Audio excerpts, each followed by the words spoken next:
pansit canton at tuyo ang aking ulam para sa aking almusal at tanghali na po. Gutom na gutom. Ayan, may alamang pa.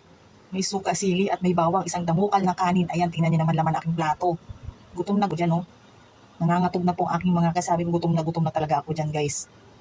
Sarap kumain mag-isa. Diba? Yan yung mga kain ko dyan, oh. Solo flight talaga ako dyan. Tahimik ang buhay kapag nagsusolo sa bahay. Wala yung mga anak. Nasipagtrabaho at yung isa na si school, yung isa ay yung naglaro ng volleyball. Kaya solo flight sa lamesa. Ang sarap talaga ng mangga, guys. Takam talaga ako sa mangga. Grabe, ang sarap ang lutong. Nung kailan pa ako gusto kumain ng mangga, ngayon na talaga ako nakabili.